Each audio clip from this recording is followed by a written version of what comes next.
No, but it was a great project and really, really interesting. So I used, in Bristol, there's a birth cohort, which is a large group of people where they've taken loads and loads of data and information from them.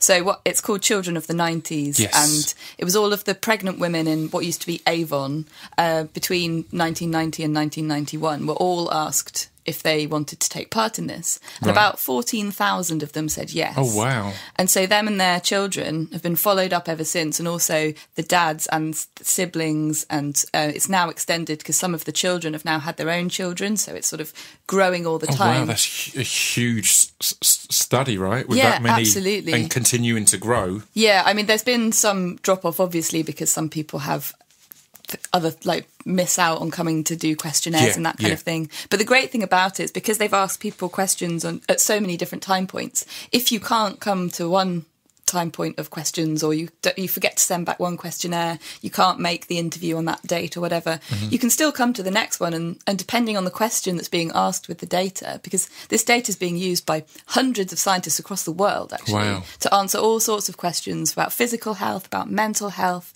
about early life experience, about experience during pregnancy, all this kind of thing. Because these parents and kids have been interviewed or had questionnaires taken on the most years of their lives. So there's huge amounts of data. I think about 8,000 of the kids have had their genotype mapped out as well. So there's genetic data too. They've given like saliva samples and blood samples. They've had so it's a really body broad scans. data set of kind of getting physical information and generally interviewing and discussing to see the mental state and everything else in there. Yeah. So they've been questioned about their substance use all the way through adolescence. Yeah. And then they've had interviews and done questionnaires at various points about sort of depression or anxiety, and been interviewed about potentially psychotic experiences as well.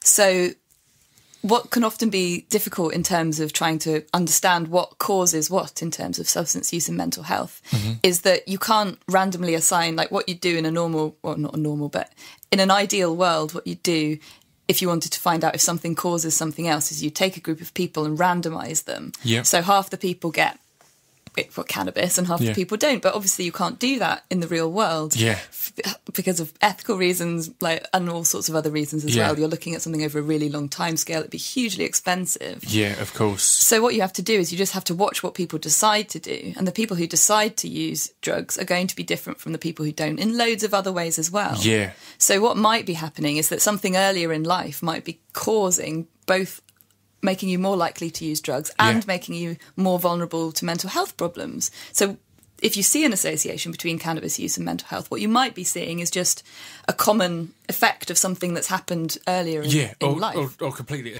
This piece of fiction is the intro to distraction pieces. This piece